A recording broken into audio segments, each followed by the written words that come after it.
Operation 4 has been delayed by about 2 weeks, which means we are stuck playing Operation 3 for just a little bit longer, so I decided to take a look back at Operation 3 and look at all the good and all the bad that was introduced in the last 3 months. In my opinion, Operation 3 is the best operation for Gears 5 so far, although that's not really saying much, seeing as Operation 1 was pretty bad, and Operation 2, although it improved on Operation 1, there was still a lot of things missing. This will be a little bit of a longer video, so I'll try to get through everything as quickly as possible, and we will be focusing on mostly 3 things. The first one being content like characters and maps, the second one being the Tour of Duty progression, and finally updates, so just general balancing and things like that. But before we get into all of that, please consider subscribing. We are on the road to 1,000 subscribers, and once we hit 1,000 subscribers, I will be doing an Operation 4 giveaway. So if you enjoy my content, please consider subscribing. Alright, let's start with content. First off, the new game mode, Gridiron. This was their flagship game mode and basically the driving force for Operation 3. A brand new, fast-paced, objective game mode. In my opinion, it's actually really fun. It's a 5v5 game mode, and in my opinion, it feels like that execution role that people have been wanting, seeing as it's a 1 life per round. If you die, there's no coming back. Adding the touchdown mechanic adds a little bit of extra depth that is more than just go out there and kill the enemy, and I think the community would agree because it's still very easy to find matches, at least in quick play. As far for free-for-all, I remember that in Operation 2, a couple of weeks after free-for-all had been introduced, it became a little bit difficult to find games, but Gridiron still seems to be pretty much alive. However, the launch of Gridiron was not perfect. I recall that ranked was extremely broken at launch, with everybody being placed in Masters ranked. And after they fixed this bug and they placed everybody in their corresponding rank, the Gridiron ranked community kind of died down a little bit. It's a little bit harder to find games in my opinion, but you still can find some, but it's just not as alive in ranked. So if you really want to play Gridiron, just stick to playing quick play. Overall, Gridiron was a good addition to Operation 3. It had its flaws at launch, but it's a pretty solid game mode now. On to characters. In my opinion, this is the best roster of characters added so far. We had Coltrane, Clayne Carbine, Therengard, and Mira. However, Cole and Clayne should have really been in the game from the very beginning, so there really is no excuse for making us wait this long. Although I do appreciate the addition of these characters, I really feel like if they would have been in the game from the very beginning, we could have had 2 extra characters added to the roster. So in my opinion, that in itself is kind of a flaw in Operation 3. Anthony, Benjamin, and Gary Carbine were added later on in Operation 3, making it a total of 7 characters added, the most we have gotten per operation. The addition of the Carmines brought its own good and bad news. It meant that we will be getting more characters more often, as they will be getting rid of the need for new characters to have their own PvE setup, but this also meant that PvE players will not be able to play them at launch. So although it's great news for PvP players because we'll be getting more characters more often, the PvE players will have to wait a little bit longer, seeing as they are not set up to play in Horde or in Escape. So if you're a PvE player, I really am sorry because this is not good news at all for you, but for PvE players, this means that, we'll get more characters more often. So it's a little bit of a 50-50 as far as this addition into Operation 3.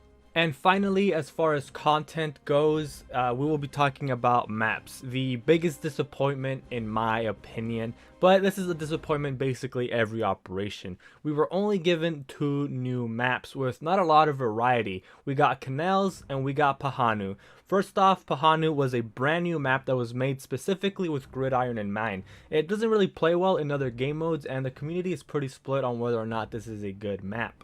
In my opinion, I think the map is pretty interesting, but if I have the option to not play on it, I will definitely skip it. It's way too open and it encourages a lot of Lancer fights, and it doesn't really feel like a Gears map in my opinion. And the second map we got was Canals. This was just a remastered version of the Gears of War 4 map Canals, and there really is no changes except for some few texture and effects updates, and it's a nice map. I love Canals, but I would really like to see some brand new maps, or if they're going to be bringing back like remastered versions like this, then at least give us more than just 1 remastered per operation. The good news is that they did mention that they will be putting a bigger emphasis on maps. They're moving away from tile-based creation for escape and hive maps, and they will be focusing more on just regular PvP and multiplayer maps. So at least we have that to look forward to. Maybe in Operation 4, but we still have no confirmation that we will be getting more maps in Operation 4. But as far as Operation 3 goes, yeah, pretty disappointing. It's been pretty disappointing since Operation 1. Alright, let's move on to the Tour of Duty and progression. In my opinion, this is where we had the biggest improvements from Operation 1 and 2. The Operation 3 Tour of Duty and its whole Battle Pass system, although it's still not perfect, I think it's done a lot better than previous operations. First off, there was better rewards with less filler. We had a lot less banners, less marks, less blood sprays, and they brought back that 500 iron that you could get for completing the entire Tour of Duty, which is the equivalent of $5, and although it doesn't seem like a lot, it can get you like maybe one character skin, or it can buy you one full character if you don't feel like grinding out for them. But as far as just overall rewards, some of the best rewards in my opinion.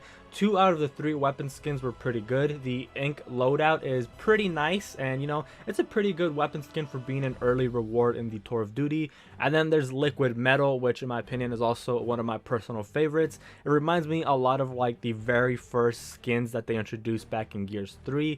The locust runes, however, they're nice, but you can't really see the locust runes themselves, and you can't really tell that you're using a skin most of the time. So yeah, 2 out of the 3 skins are pretty good. And moving on to character skins, there was a total of 11 character skins, 12 if you count male and female cogs as a separate skin. 5 skins for the Locust or Swarm, and 6 skins for the Cog, or 7 again if you consider male and female to be their own separate skins. Overall, pretty good skins in my opinion. Didn't really have a lot of complaints about a lot of them. I know a lot of people weren't a big fan of Ronin Cantus. There was leaks even before Operation 3 was released, and people knew what Ronin Cantus was going to look like, and it split the community a little bit. I personally have no issues with it, but I do prefer the regular look of Cantus. But the only bad thing that I would say came with these skins is that some characters got more than one skin. The Theron Guard got 2 skins, which are pretty nice, don't get me wrong, but giving a character 2 skins makes the other one sometimes obsolete, you know? Once you get the better skin, you kind of forget about the old one. As I said, Theron Guard got 2 skins, and Coltrane also got 2 skins. He got Winter Armor Cole as well as Hive Buster Cole, and once I unlocked Hive Buster Cole, I completely forgot Winter Armor Cole existed because Hive Buster Cole is just the better skin. So in the future, I would prefer if there was a limit of 1 skin per character. But enough about the Tour of Duty rewards and skins. Let's move on to the medals and tour objectives. So first off, there was a good variety of medals. I was able to complete the Tour of Duty without completing any escape medals. Or actually, that's a lie. I think I completed like 1 or 2 escape medals. But overall, I don't like playing escape. So I'm really glad that I was able to complete other challenges without ever having to touch escape for that long. But overall, the rewards are pretty lackluster. You know, the Nile skins are not that good, and I don't think they make good rewards for these medals, especially with how grindy or challenging some of these medals can actually be. We do get 2 good executions, but everything else is, you know, pretty lackluster. It can be overlooked. The biggest change, however, that I think was really great for Operation 3 was the daily objectives being changed to 4 instead of 3.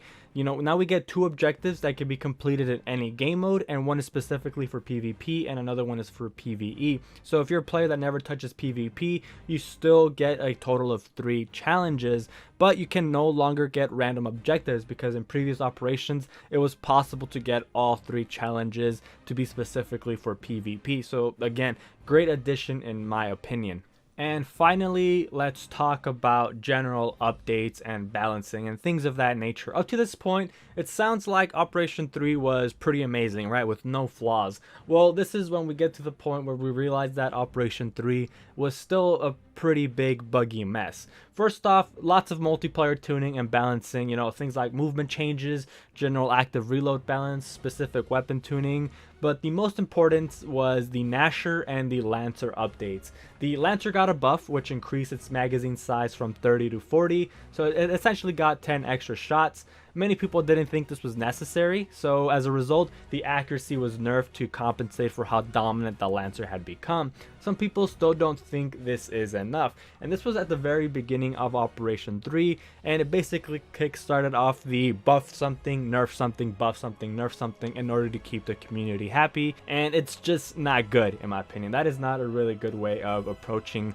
balancing a game. The next big change was the Nasher. It was in a pretty good spot coming out of Operation 2, but for some reason they decided to nerf it at the start of Operation 3, and it was horrible to play. The first couple of weeks was horrible to play with the Nasher, and the Coalition realized their mistake, so they reverted those changes, and it basically went back to how it was during Operation 2. There were a few other good changes, like the flashbang being removed from a loadout weapon, seen as it was extremely powerful, but a lot of that was overlooked with just how badly they dropped the ball on Nasher and Lancer. And moving on to Ranked. Ranked has had its fair share of issues since the very beginning of the game, and they've tried to address it multiple times. It wasn't any different at the start of Operation 3. They told us that Ranked was going to get an overhaul and that they were working on improving the Ranked experience, and to expect some change in Operation 3. We're about 2 weeks away from Operation 4, and there are still no ranked changes, and at this point I doubt they're going to be coming in Operation 3. So yeah, a huge downside that we were promised at the beginning of Operation 3. And I'll use the time also to talk about the launch of Operation 3, because it was horrible. I recall that stats were not being tracked. I had to complete certain challenges multiple times in order for them to actually show up as completed, and it took them a couple of days. I think it was like 1 or 2 days for them to finally fix all the stat issues. And not only that, but people were also not getting their Operation 2 rewards. It took those like a couple of weeks in order for people to get their Operation 2 rewards. So I don't know if that's like a downside for Operation 2 or Operation 3, but I do know that like 2 or 3 weeks ago, I finally got my ranked rewards for TDM. That's how long it took for me to get my Operation 2 rewards. And finally, let's just talk about some more minor things. So let's talk about special events. The Operation 3 had almost no special event. And what I mean by special events is that Operation 1 and Operation 2, they had things like Christmas, Halloween, Valentine's, Super Bowl, St. Patrick's. They had a ton of special events like that. And Operation 3, the biggest one I can think of was Easter. Now, this could just be due to the fact that there really wasn't any like real life holidays or special events going out in the world. So I can understand this one. I'll give this one a pass. The biggest event was Thrashball Cole, and even then that was like at the very beginning of the operation, and after that we really didn't get much, especially when it came down to PvE. In previous operations we had gotten the Terminator Horde mode as well as Juvies only.